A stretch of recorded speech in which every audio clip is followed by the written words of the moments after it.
Today, while we're stopped, my and Mike's project on Blue Max is we're going to install this remote switch right here, and we have a new solenoid.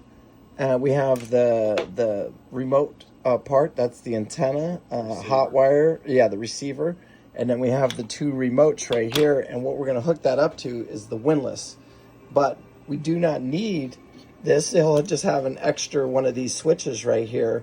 And we're just going to hook it up to his switch that he already has, and that way we can show you guys how to do this. It was $29 on Amazon. Probably a super cheap and super cool feature. And the only reason we're doing it, he has the foot controls, but that's no other controls. No other than the foot controls. He has only the foot controls. He has no other controls. So at the helm station, he'll be able to be up at the upper helm or even the lower helm and go up or down with his Windlass. All right, guys, so this is what we know. This is our switch, and then we know behind the toilet here, that's where our solenoid's at. So we're going to take that out. Mike's got it right there. And then we're going to, we can see this wires. One of these wires is up, one is down. That's ground. This one is my hot wire that goes into my switch right there. So a lot of stuff we identified right now, but we need to know what's hot, what's up and what's down. So I'm going to disconnect this wire right here. Mike's going to go up and push the buttons, and we'll find out if this is up or down. And then we'll see it, and then we'll do the same thing with this one and find out if this one's up and down. Okay, so Mike went out there and he hit the button as we pulled each one of these off. So we didn't even have to use a voltmeter. Just pulled that off right there. He went up and hit both switches, found out which one wasn't working, and so now we know that this one is actually, what was this one, Mike, down or up? That one was our down. That one was our up. The other one is our down. Okay, so green is up. This one's up, and blue is down. So now we're just going to figure out how we're going to connect these wires in, and then we should have a working remote for this thing. All we did was tap. These are our yellow and our white are up and down, and then our red wire is our hot wire, and then our ground is our ground that goes into here, into the black one, yellow, white, and then up here. And now the remote should be working. Okay, so now we're going to test it. That, to me, should be going out. All right, go ahead. All right, that's freaking badass. And that's bring it in. Bring it out, bring it in. It's done. So let's go up to the top helm and see if it works up at the top helm. I really don't want to be a show-off. Mike, you know how nice that is because... Oh, you have no idea. Yeah, because now you can be at either station. You could be... anywhere on the boat and operate your Windlass for $29. How much do you think something like that would cost at the boatyard? $500.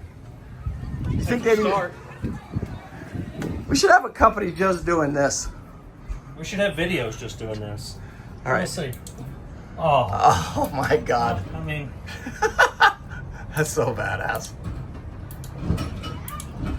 Okay, so tomorrow night when we anchor, we're going to have to try this thing out. You know what this means? What? I don't even need you anymore. Oh, I can just go home? Go home. All right, I love it. That's like having another person on the boat. That's really. a whole nother person. Look at the size of it. Yeah. Doesn't need as much as you, but... Yeah, it doesn't need, you don't have to pay it. $29. Yeah, that's it. Anyway, Mike, cool. I want to tell you one other little trick. You can take that same unit and do the same thing with your bow thruster. You know that, right?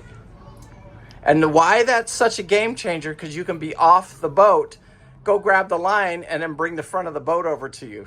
Do you understand that, right? I thought we were done. Now I've got to order another one. Well, I'm just telling you that you can do the same thing with your thruster for $29. Yes. Done. Because it's just a switch like this, the same switch. It's the same exact. Yeah, it is a Bluetooth module to reverse and forward. It's forward and reversing the switch. It's the same thing with your thruster. You're just, one way the motor's going one way, and the other way the motor's going the other way. So you could do the same thing with your thruster for $29. So I'm just gonna tell you guys, it literally, he keeps playing with it. I'm literally going to tell you guys, it took us literally 15 minutes to wire this thing. We got to pull this bolt, and then we're going to screw this up onto the wood right there. And then we got to pull that bolt and put it down there. But it's literally a 15-minute job, $29, and he can he has 2 remotes that he got, and he's got an extra solenoid. This piece right here. So if he ever needed to replace that, he has an extra one of that. So you get an extra solenoid and the remote control switches for $29. Okay, so Mike is just cleaning up the wiring right now, putting some zip ties on it, and he's mounting the controller over there. But Mike, there's a couple things that, I mean, that is super cool. You know, for $29 to be able to do that, that is probably one of the least expensive but coolest things you've done to this boat. I won't just say cool, most useful thing I've done to this boat. Right, because now I can control that from up top, where I could not have any controls unless I had somebody standing down. Right, it took 2 people almost, because you had to have somebody on that. Now you can just run around with your remote and operate the boat. Now I can do it. Yeah. Now, another thing that we learned, we were having problems with our autopilot. And this is another little trick, because there's a brain for that autopilot where the compass is. And you guys had a bunch of aluminum cans. You say, I'm complaining about the autopilot, something doesn't feel right. And you say, hold on, maybe I think I know what you're talking about. We stored our Bahamas food on top of it. Yeah, which has all aluminum cans and steel cans, and it was affecting the compass. And so you got to be careful of that when you guys are out there operating a boat. So you get two for one video, okay, boss? Don't store your aluminum cans on top of your compass. Or anything with magnet in it, phones. And if you're having problems with your autopilot, check that. That's the very first thing you should check. Correct. Anyway, I like what you did here. You got the box screwed in over there. You got all your wires nice and neat. Put a couple zip ties on there. It looks amazing.